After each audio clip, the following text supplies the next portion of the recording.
It's time to talk Gonzaga basketball. Get ready. Insiders Jim Meehan and Richard Fox bring you the latest games and standings for the Gonzaga Bulldogs on Gonzaga Basketball Insiders.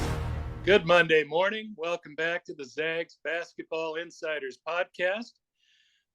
End of the road for Gonzaga at the NCAA tournament. End of the road for us. This is probably our last podcast unless something comes up that brings us back. But what a year it was for Gonzaga. Pretty fun year for us, too, bringing you this podcast every Monday. I'm Jim Meehan. I cover Gonzaga for the Spokesman-Review, joined by Richard Fox, as always, the TV analyst on Gonzaga basketball telecast. And Foxy went down to Vegas for the West Regional. Gonzaga pulled out another incredible victory over UCLA. It seems like every time those two get together, it's going to be great theater. 79-76, Strather with the late three in his hometown. Two nights later, could not get it going really against UConn. As good a team as there is left in the tournament, and as good a team as there maybe is in the country back in November, and kind of finding that form again. But we'll get to the UConn game in a second. But let's talk about that UCLA Classic first. Zags down 13 at halftime. Looked a little tough, but we've seen Gonzaga in deficits before, have managed to come back, and in close games, they're very good and managed to pull it out again, but not without some heart-stopping moments at the end when UCLA scored 10, 11 points in a row to get back on top. So first of all, how did the Zags turn that in the second half after trailing 46-33 at halftime? Well, I mean, I think it's a combination of several different things. I mean, first off, I thought defensively they were a lot better in that second half. And then, I mean, you have to. The reality is, this is that's a really undermanned UCLA team. I mean, they had three starters play 38 minutes or more. All five starters played 32 minutes or more. They had one guy off the bench in double-digit minutes. So, and Singleton had just twisted his ankle the week before. So, it looked like UCLA started to get tired. If it wasn't Gonzaga missing free throws down the stretch, I don't think we see that ending. Gonzaga 8 of 16 in the second half, but Gonzaga's they were more dialed in defensively, more active in my opinion. But you just look at it on balance. I mean, Gonzaga plus 24 on the glass, plus 12 in second chance points. 21 fast break points. That's plus 9 in that category. And then finally, they got production off the bench, namely Smith with 14 points, but 19 total with Salas chipping in 5. That's plus 36 across those three stats. And I think that really demonstrated the depth advantage Gonzaga had, just able to keep fresh bodies in there. But just, a tremendous effort from UCLA. I mean, that's obviously a really proud program, and you saw all of that toughness that Cronin has instilled and kind of made a part of the identity of that program now in a way that maybe it hadn't been before he got there. And then you've got Drew Timme. I mean, it's a good place to start. I like numbers and can cite a lot of them, but at the end of the day, that's probably the difference. You don't need to know much about basketball to say that. Interesting game. Tough evening for Gonzaga's guards, starting guards, I should say. Rozier Bolton and Nolan Hickman just had trouble getting it going. I think they went scoreless that game. But Mark Few went to the bench, brought in Malachi Smith, Hunter Salas, and those two played a major part in that comeback. Not only, a bit of a scoring punch, especially with Malachi. What do you have, 14 or I think? Mm-hmm. 14, but defensively, I thought they got kind of that dribble handoff or ball screen action, penetration under control quite a bit better, especially in the second half. Really slowed down UCLA. How big were those two in this comeback win? Oh, I mean, they looked like the starting backcourt came off the bench. Quite frankly, I mean, not to certainly don't want to be over the top with how stark the difference was between Rozier, Hickman versus those two coming off the bench. Just over the weekend, it never really for the tournament for Hickman, but over the weekend, neither Bolton or Hickman looked comfortable at all against either team. Versus you look at Smith and Salas, I mean, they just came in with a lot of confidence and played within themselves. Didn't do anything that you wouldn't have wanted them to do. They were incredibly important to winning that game because you just weren't getting anything from your starting backcourt. I thought it was interesting going into the game. UCLA was ranked third in the country from a scoring defensive perspective. The field goal and defensive field goal percentage numbers are really good, but not necessarily elite, not top 10. The difference was that Gonzaga could score. We didn't see that obviously against UConn, and UConn had a lot to do with that, but they won that game because of their offense. They tweaked it defensively, and it certainly made life more difficult for UCLA. UCLA really struggled with 9 of 30 from the field in the second half, 2 of 11 from 3, 3 of 11 from 3. But it was the offense. UCLA is a good defensive team, just could not slow GU down. And a big part of that was Smith in particular coming off the bench and really hurting them. He just, the confidence he had, he stepped up in transition from the 3-point line, no hesitation off a kick out from Timmy on a low block. But I was really impressed with just how quickly he made decisions. Some really good passes on the perimeter. One kicking it over the right side to Strather, he knocked down a 3. And then Hunter, I mean, you kind of were watching both games, particularly UCLA, thinking, is he a point guard? I mean, he just has his length. He's got elite length. He's a high level athlete, but it's not necessarily orthodox. But he's generally comfortable with the ball. I thought in the first half he's a little loose with it, but he knows kind of where to go with it. He'll get you in your stuff, and he had that really tough driving and one layup that was really timely. So. I mean, that's the beauty of this deal. College generally, you don't necessarily see that at the professional level so much. You kind of know who's who, but in college, you just don't know from night to night who might step up in the tournament. It's great for that. And I think both of those kids acquitted themselves really well over the entirety of the tournament, really down the stretch during the season. But that UCLA game, they were enormous. Yeah, and same against UConn. They both played pretty well there. Mm-hmm. The game, the play call at the end of the game, Amari Bailey hits the 3 for UCLA. Now that kid is going to be something. Freshman. Yeah, he's a pro. He's a pro. And clutch too. That shot, he hadn't had a great second half, and he hit it. Julian Strather, same way. He wasn't quite lighting it up like we're used to seeing with Julian in his hometown, but he came up with the biggest play of the game. As we mentioned, Salas was in the game and took the out of bounds and ran the play to, get the ball to Strather out front. Defender went underneath. Strather pulled up from the edge of the logo and hit from 29 feet, 30 feet, something like that, and shattered UCLA's hearts again.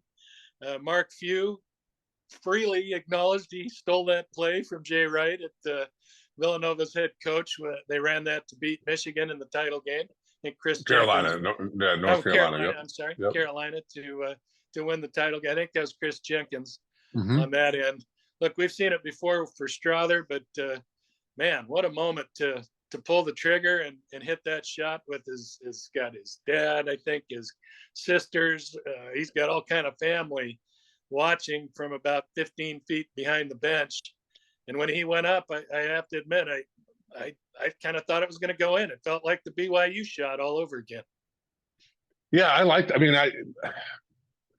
I certainly heard after that, wow, they left so much time on the clock, and that's such a tough shot. At the end of a game, you want to be able to get a quality look.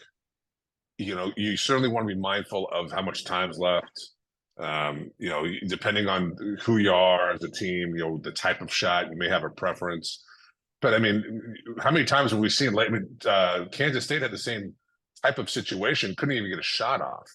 I mean, you don't want to search out perfection and then end up with nothing to show for it. And I thought that was a really creative way to to get him at least an early look with 7 seconds or something. It was a little more than that before.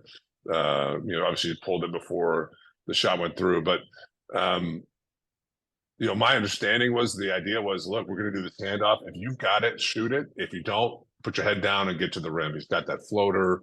And it's much more difficult to throw 2 at a guy going downhill than it is if you're trying to put something together to throw it into Timmy on a low block. So I had no issue with the clock. And going back to Smith, his strip of Campbell as he's coming down the floor, obviously led to Strather getting the free throw after that. But just a big time shot. And I agree with you. It wasn't just BYU. We've seen him pull from that distance before. I mean, he certainly has that kind of range.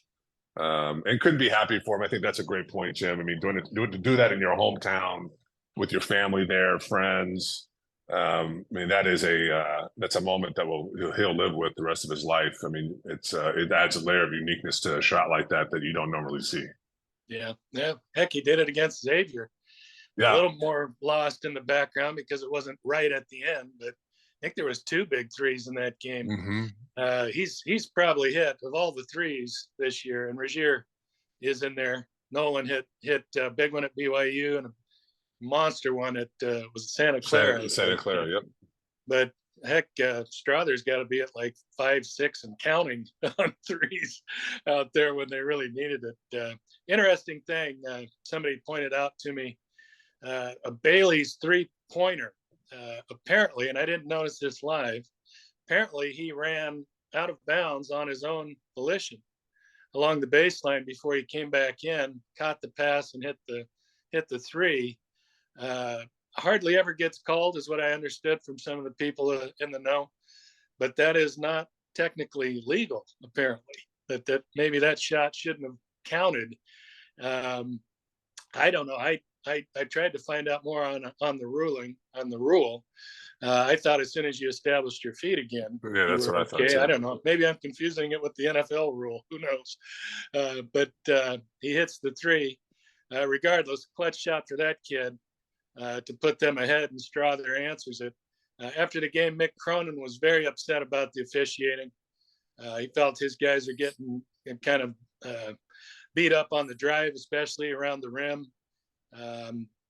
Interesting if that Bailey non-call would have been huge if it was actually the way it unfolded and Strather didn't hit the shot. But what did you make of Mick's complaints post game after the BU win?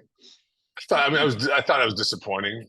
I thought it diluted what was a great college basketball game. I thought it took away from what should have been a more deliberate recognition of what Campbell and Jaquez have done and been for not only the UCLA program, but for his career, quite frankly.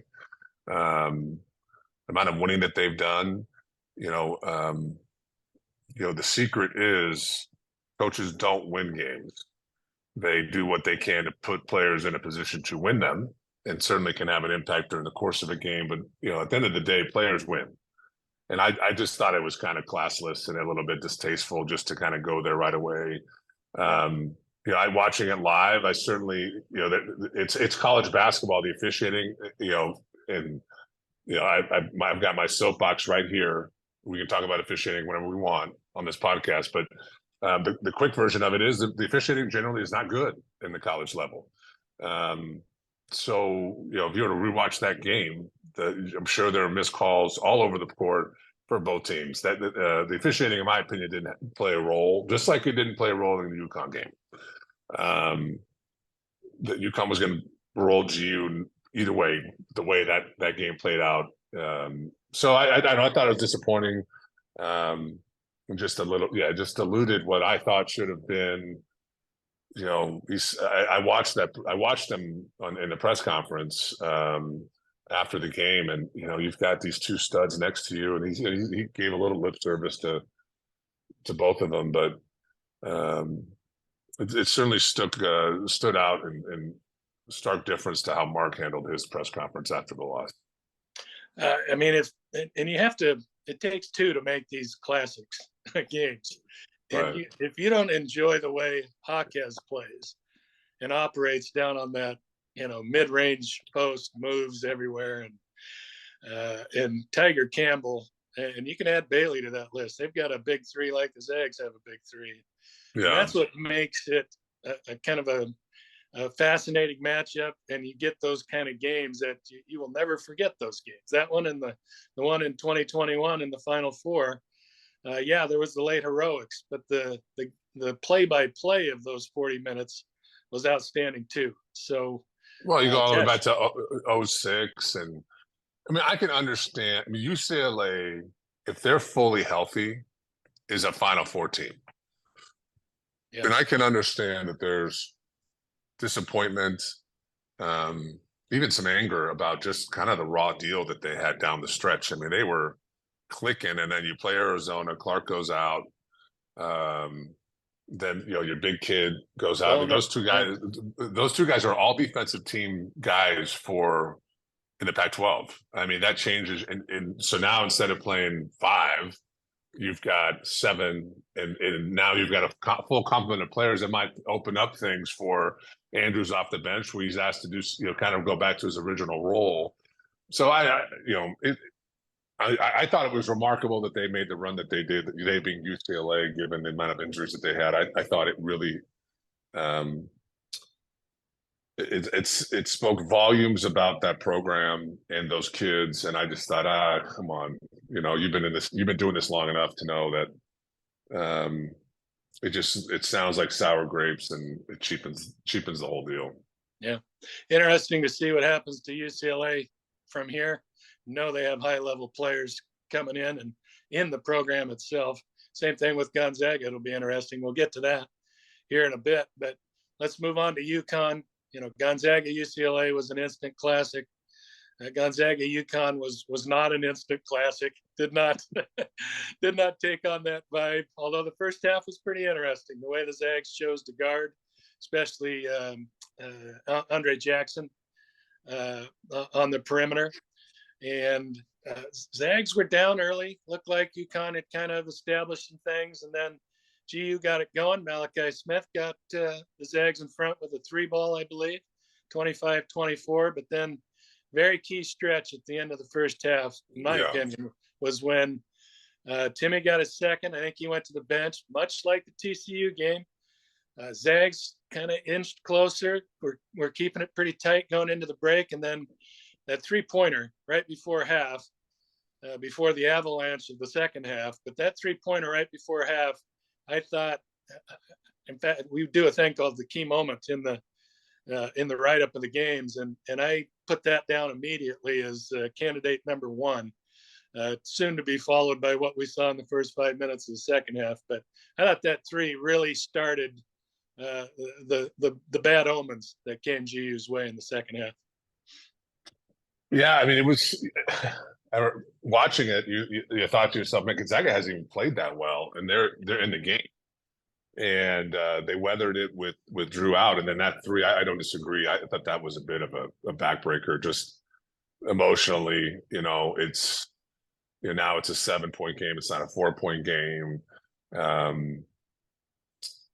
Yeah, it was interesting. I mean, I think you could understand why Gonzaga immediately was going to double Sonoga. And you understood why Drew was guarding Jackson. He's a complete, non-shooter. I mean, as extreme an example as you're going to find at any level. But in hindsight, which is always 2020, later in the second half, in particular, you saw that they let Watson go one-on-one with Sonogo, and he's just a strong kid, right? He's got a lower center of gravity, and I thought he really held up well. Greg did as well. And part of that is you probably don't want Anton to get in foul trouble either, so you bring help for Sonogo. Is not exactly a guy that you look at and say he really knows how to distribute the basketball, but it was. I mean, I think he had 5 in the first half. Yeah. I was a little surprised they stuck with that as long as they did. You could see towards the end of that first half, Mark was pretty adamant, like, stop, like, we're not doing that anymore. But it's difficult. I mean, you got such a short amount of time and so much prep to do in that short period of time. You have to think that they just pounded that idea home to their guys It was clearly kind of the foundation of their scheme for that game. And UConn, really made him pay. And, Jackson's a good player. You can't just knock him. I thought that they and I can't imagine it's not something they haven't seen this year because of his inability to score. They've A, seen it before, B, they adjusted on it immediately. And he would just either go right to the front of the rim or he would hang out on that baseline. And they used him a lot in the way that if you like the NBA and you watch the Golden State Warriors, the way they use Green at that level where it's, the guy guarding me is 10, 12, 15 feet away. I can go set a screen. There's nobody helping. Right, there's nobody on the other side of that screen, and it backfired on Gonzaga in a way that obviously they wouldn't have anticipated, and not it makes all the sense in the world, but UConn really punished them with that. But all that being said, it's a 4-point game, and the kid knocks down the three, and you hadn't played well. But what happened in the second half, that was just that I don't even know what to say. That was that was not fun. Well, I think part of the reason that they did that is, and I kind of feel like the Jackson kid for UConn does a lot of the things Watson does for Gonzaga. He's the glue guy. He's the great passer. He's the high-low. He can, get you a bucket. He can block a shot. He can guard all the things Anton does. He was the guy who made the assist on that 3-pointer too, as well, at the end of the half. Mm-hmm. But I think it also they were doubling out top, and it was he steps right in and catches it, and Strather's kind of caught in between, thinking about getting the ball. He swings it out. I wasn't sure if it was Hawkins who hit it. But Jackson, he had 6 offensive rebounds. Yeah. Right. I mean, that's 6 extra possessions. And it's hard to box a guy out who no one's guarding. Yeah. No, I mean, he gets on the glass just like Anton. Offensive boards. He knows. He caught that pass, I think, right around the free throw line, and just boom, took care of him for the 3. It was just, he knew.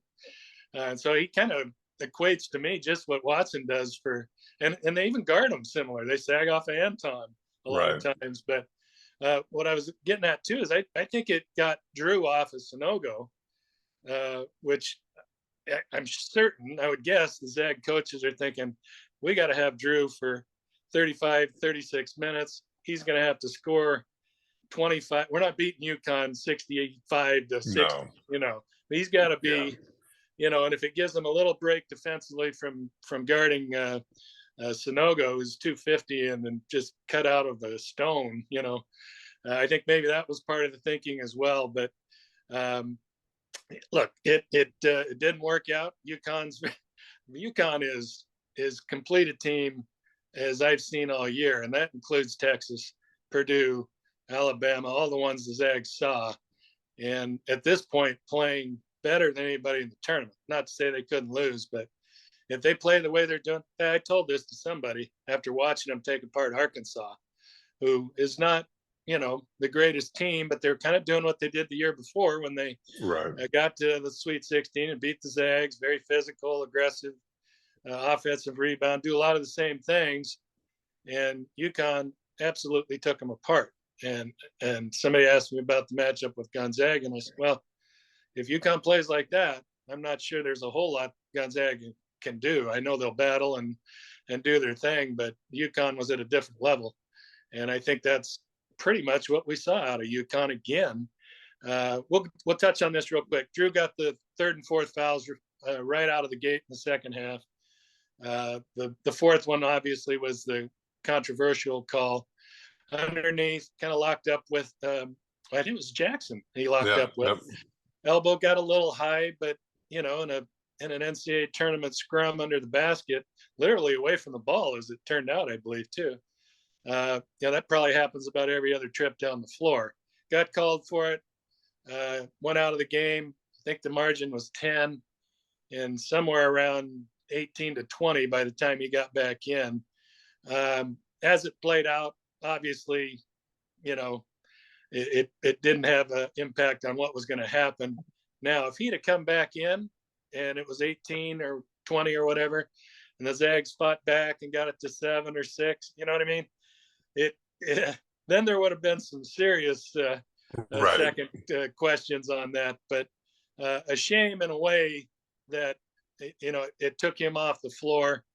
I don't think it would have gotten away like it did, but the call, what did you think of it? And then impact of it ultimately, what did it have? Well, go back a possession before you get a stop or the foul before, I forget, I can't recall the score, but when he picked up the offensive foul, but you're coming off a stop and you're coming down the other way and he picks up, and that's on Drew trying to do too much. The charging foul. Yeah. And then it's a possession or two later. It's a bad call. It is, if you watch it, Jackson's got his arm, he's grabbing Drew's wrists. It's just, to your point, it's just a standard, fight for defense, rebounding position in the ball, and the ball's nowhere near the play. It always, it's his elbows at his chest and kind of moves up a little bit. And Jackson, I don't even think Jackson's trying to sell it. I think he's just kind of trying to catch his balance. It was a bad call, and it certainly doesn't help Gonzaga's case. But look, when you get rolled the way you got rolled, that's not the reason you lost the game. Does it have? I thought it was the offensive foul that completely changed the course of the game. If Drew doesn't make that play, you get in your set, you score. You start building a rhythm again. I think that was a really critical play.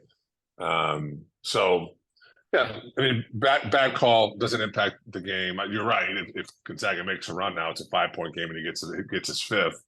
That's all anyone's talking. That's all anyone's talking about tonight. But as I said earlier, the officiating is generally not very good, and you just gotta deal with that stuff. And when I see a guy pick up a foul like that, I always think about what do the other fouls look like, and that offensive foul was just not a good play.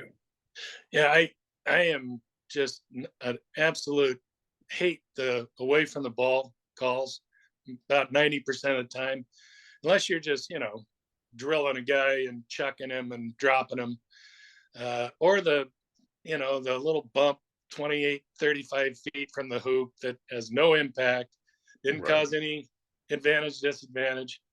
I'm all for free flow and all that stuff, but those are inconsequential. They don't have no impact on a play. And underneath, I mean, you could call that literally every 2 minutes. And that's the thing. There's just the complete lack of consistency at the college level, not just game to game, but within a game, is the problem. Because I mean, you watch the rest of the weekend. I was watching the Creighton San Diego State game. I mean, it was effectively WWE every time a shot went up. Yeah. I mean, you're holding, you're pulling, it's all of it. There's a foul on every single defensive rebound. There's a foul at this level. There just is. And to be honest, that's how it should be. It's a 50-50 ball. As long as you're not throwing elbows, blatantly shoving, but you're maneuvering for position, arms get tangled. And you'll see that stuff go for a 10-minute stretch in a game, and all of a sudden the whistle's blown. And I love it when players from both teams stop and are confused as to why the whistle blew. Like, if you want to know when it's a bad call, that is the definition. When both teams are looking around like, what? We've been playing a certain way for how long, and now you're calling that? Yeah. So yeah, I mean, it's I agree with you that if it doesn't create a material or any advantage or disadvantage for either team, generally speaking, you should let it go. Other than the obvious stuff, right? A guy's running 20 feet, 30 feet from the ball, and a guy grabs his waist, tries to slow him down. I mean, that's obvious stuff, right? That's not a basketball play, but anyhow, yeah. No, same with me. Those just minute bumps out 30 feet from the hoop, where it's not impactful. I mean, the guy's still able to turn the corner, whatever, just let it go. But let's move on.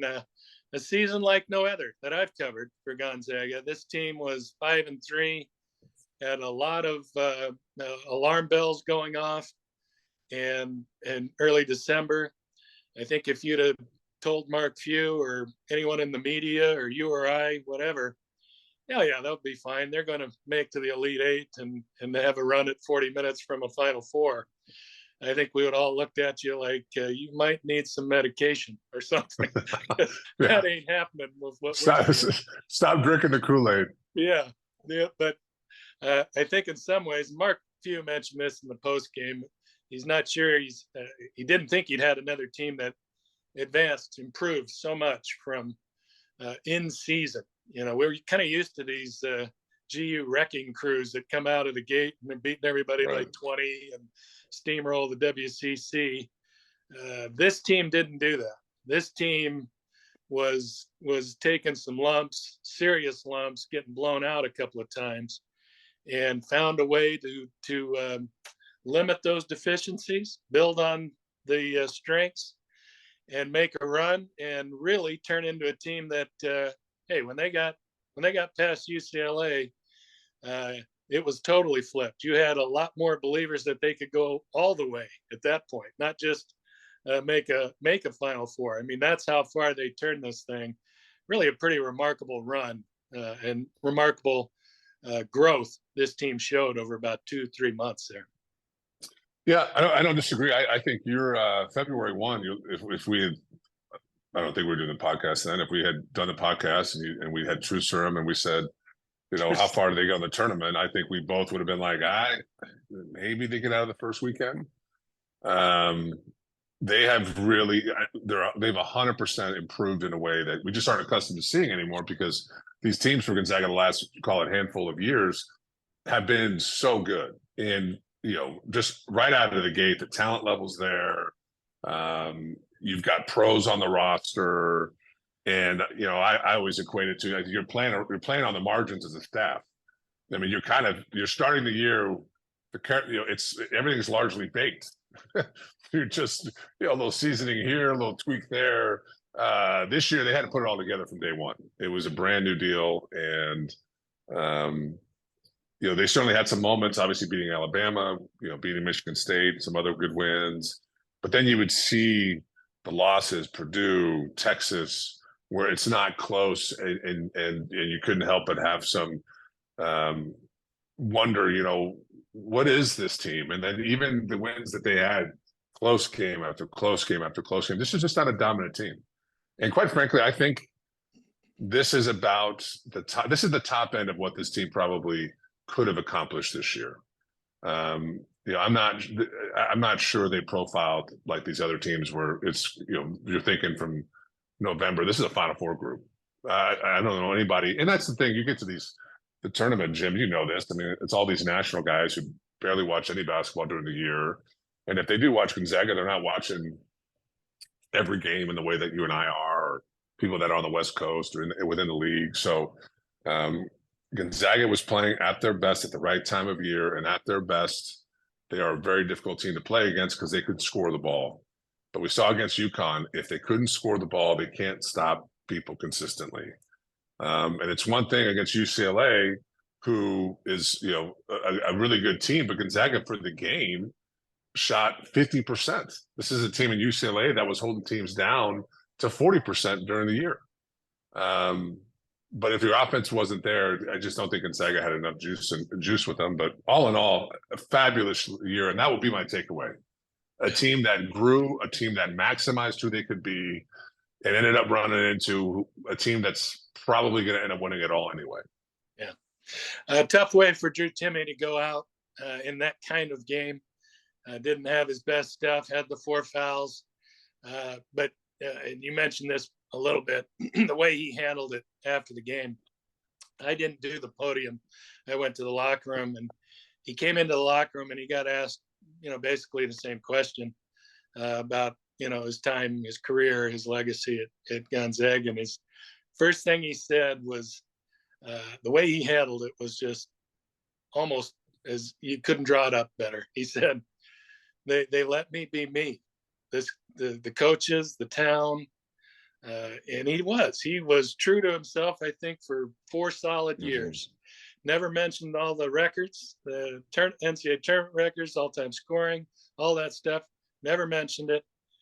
Only in that the real thing to him was all the relationships, And now he enters a phase, I think he called it, it's not a goodbye to Gonzaga. This is a place I'm always going to be a part of. I'm always coming back to. I know I'll be welcomed with open arms. I'm staying in touch with coaches, all those things. You wish it would have been a tooth and nail game and he had his 35 like we're so used to seeing, but to handle it the way he did on a really tough night, and maybe it shows even more about him and his character throughout. Yeah, I don't think he could have handled it any classier than he did. And I think it says a lot about him as a kid. Just really gracious in defeats. I think he's fully aware of how good he is. And he's fully aware of the career he's had. But he discusses it, he approaches it in such with such humility. I think it's a really endearing quality that he's not a mouthpiece for himself. He lets others talk and do all that, but he's always seemed to be a guy who's been more invested in the team than himself. And I thought you saw that. I thought the embrace he and Mark had as he was coming out of the game was really telling as well. I think there's a real connection between the two of them, as there should be.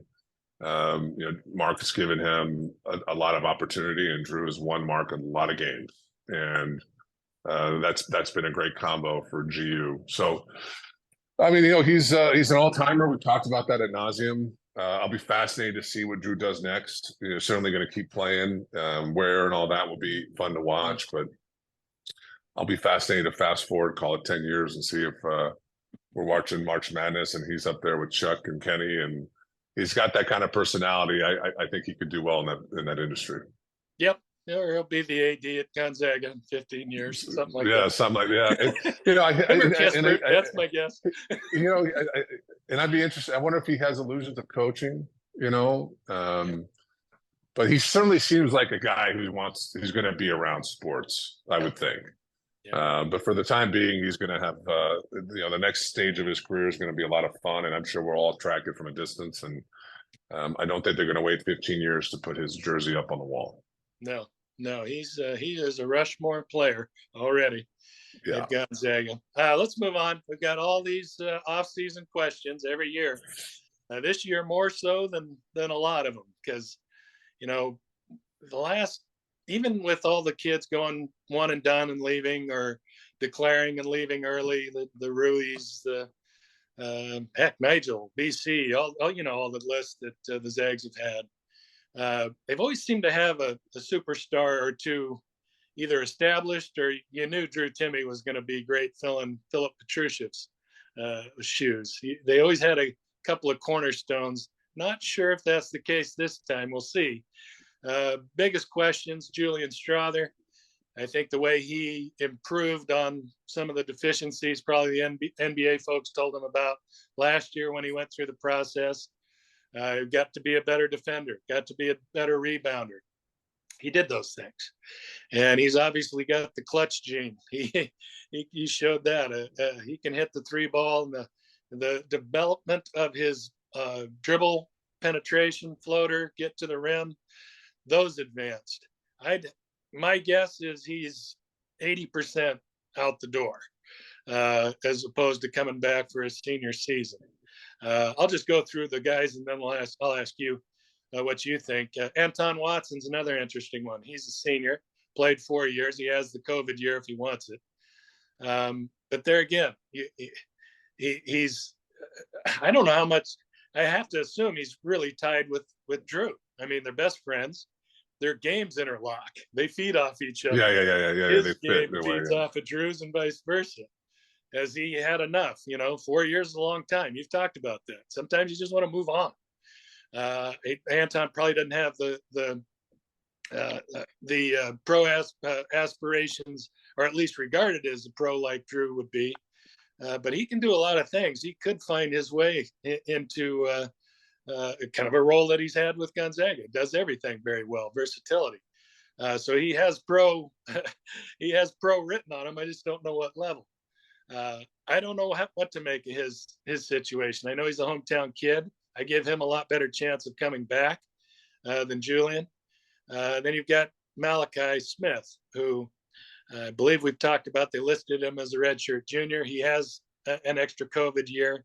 He came off the bench. He could be almost a cornerstone, basically, if he came back. He could immediately elevate into that 14, 15-point role or even more and be a featured guy. But who knows? We asked after the game, and of course got it's the last thing I'm thinking about, which is what they should say. They should be, thinking about the Elite Eight and those things at this point. That's my take. I'd say Malachi and Anton are more in the 50-50 range. I have heard, maybe Anton's leaning towards moving on, but we'll see. What percentages do you throw out on Julian, on Anton, and on Malachi being back in Gonzaga unis? Oh, I mean, I lean towards they're all gone. It's certainly Julian,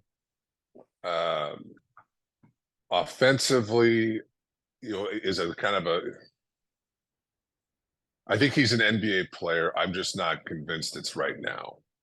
I mean, you look at, and I think the world of him, both as a human being, but also just what he's done this year. To your point, I mean, he's at some big time shots. UCLA, not being the only one. I don't know why I go back to thinking about Norvell and Norvell's decision to go when, he had played kind of a secondary or even the third most important person offensively, and had he come back, it was going to kind of be his team. Mm-hmm. And Norvell's played 5 NBA games, and now I think Julian is more talented offensively. He's bigger, he's a better rebounder. But if you go back and look at Norvell, I mean, he was good with the ball, a great assist to turnover ratio, a much better defender when it came to actually coming up with steals. So I mean, Julian on balance, I think is a more talented kid, but there's something to be said about coming back, continue to get better. He's going to make some money with NIL here versus, being a late second round pick or even a second round pick, generally speaking, anywhere in that, and not necessarily getting the opportunity that you might if you came here and now the offense is running through you. You're the guy on a really high profile program. But I do understand why certainly can understand and appreciate how enticing it is just to say, look, I want to find out now if I'm ready. And by no stretch am I saying that we're not going to be seeing Julian play an NBA game, because I think we will. Yeah. Even if he goes this year, I think he'll play in the NBA. But just the question is, and I don't know this, what's the draft look like next year versus this year? Is it a weaker class? Do you come back, have a great year, and solidify yourself as a first round pick, which means guaranteed money? The Kispert process. Yeah, exactly. Right. All that's how you get into the league matters. And being a second round pick can have its advantages, but certainly being a first round pick has a lot of advantages. So, that's a process he's going to have to go through. With respect to Anton, I really don't know. I've heard the same thing as you, that he's done. I think he wants to do something else. He's certainly going to be a guy who plays overseas. I'm challenged to envision a path for him into the NBA. But he's a high level kid in Europe, I think. I'm not sure he's at the EuroLeague level, just not quite big enough. But it escapes me who it was at Gonzaga that ended up carving out a really good career for himself, and I'll pull it up here in a minute. But I could see Anton's game growing at the professional level. I could see his jump shot improving. I could see him having more opportunities to be creative with the ball. I could see him moving up a position from a 4 to more of a 3. Jeremy Jones, that's what I'm thinking of. Jeremy's had a tremendous professional career, was a role guy. Anton, obviously, certainly a much better player, but the idea being is that he might end up having a pro career that we wouldn't anticipate, because I could see him expanding his game. Yeah. And then with Smith, I'm a huge fan of that kid. I love the fact that he came in with the resume he did. He came in and he accepted the situation, which was, I'm not going to be the guy. I'm not even going to start here. And it was a real up and down year. I mean, he had stretches this year where he was not effective or simply didn't get an opportunity. Mm. And with how he played down the stretch, I mean, in the tournament, he's averaging 11 a game. And then that's over 4 games. And then down the stretch against St. Mary's, he averaged almost 14 a game. Efficiency across the board. I mean, he has teed himself up to come in as the starter in the backcourt next year. And he's built a lot of trust with Mark. I mean, if he comes back next year, he's playing 30 minutes a game. But he might just be wanting to do something different. You know, in my opinion, he's not an NBA guy, but he's a really high level college player. And so, you know, what I hope, you know, I'm sure we want to talk a little bit about what it next year looked like, presuming they all come back or leave. But what I hope is we're not, and I forget what the deadline is. I hope we're not in May 1st, and you and I are texting or talking. It's like, have you heard what's going to happen? You know, if you're going to leave, do the program a favor and let them know early. Because nowadays, I mean, I guarantee you, it's Monday. That entire staff has been calling recruits and transfers since Sunday morning. Roster building's happening right now, and you just have to know. And I really hope these guys don't drag it out too long. I would guess they already have a pretty good sense of what those guys are up to. Probably even more so with Julian than the other two. I think your read on those guys is exact. Although I would say, if I was an NBA coach, I haven't been asked to be an NBA coach. If I was, it's coming. I'm waiting. I've been waiting, but I don't know. It just sticks in the back of my mind just to how Anton impacts everything. If he's your 13th guy or your two-way guy, and he can find a way to develop that 3-point shot, I mean, he could. It wouldn't be completely out of the question to me. He could pull that off. Maybe not next year. Maybe it's 2 I hope so. Because if he could shoot the 3 ball with his size and versatility and his IQ, I mean, I could be I could see an NBA coach going, he's perfect for our last guy or our 13th guy or whatever. Well, but the thing about Anton is he's a winner. Yeah. He's won at every level he's played at. He plays the right way. In an odd way, I feel like he's going to be a better pro than a college player. And I can't necessarily tell you, write out or state some super articulate way as to why I feel that way. But there's just something I can just see his game growing. And I'm not talking next year. We're going to be looking somewhere online and he's averaging, 18 and 11. And I'm saying over the next 2 to 5 years, I think he still has a lot of room for growth. Yeah, and I'm probably overstating but I think down the road, if you envision him making some threes and hitting at the free throw line with what he can do defensively and rebound and those kind of things, I don't think it's that far-fetched down the road. But of course, he's got to make those improvements. But guys do improve that. I mean, Philip Petrusian's shooting 40% from 3 overseas. Wouldn't have thought that before. So we'll see. But quick thought on this next year's roster. They've got Alex Tuhey, the kid from Australia, coming in. They've got Dusty Stromer, really nice wing from Notre Dame High in the SoCal, coming in. They've got the Korean kid, Jun Suk Yo, I believe it is. Another kid in the 6'7" range, 6'8" maybe. So they've got, some options there just with those 3 guys in the, off guard to small forward range. Who knows, if anyone else explores the portal or not, but you've got Salas, you've got Hickman. You've got if Malachi comes back. And then with the bigs, Ben Gregg had a great year, really improved and made an impact. You've got Efton Reed, who has a lot of ability at center. You've got Caden Perry, who sat out. And if he can get his back right, he's a very unique player, athletic. They're going to hit the portal for probably 1 big, 1 guard, is usually what this roster might require. What do you think next year looks like from you need the crystal ball, but Yeah. It could be a whole different starting five. It could be one returning starter. Who knows? But Well, you got Huff too, right? This can be an interesting offseason on the player front. Yeah, and I'm not sure you might have mentioned Huff, the kid out of Chicago or Illinois. Exactly. Yeah. I'm trying to think of a good analogy. It's like, I got to go to the grocery store. When I go to the grocery store, my wife makes it clear to me that we have X, A, B, C in the house. But this off season, I'm going to the grocery store and I don't care what I have at the house.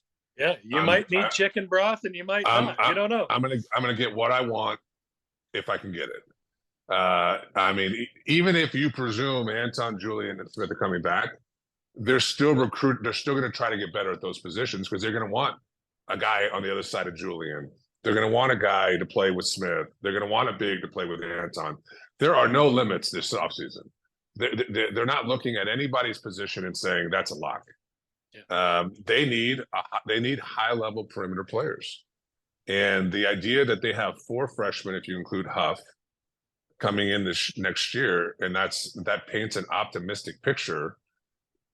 Freshmen rarely have an impact at the college level. Rarely.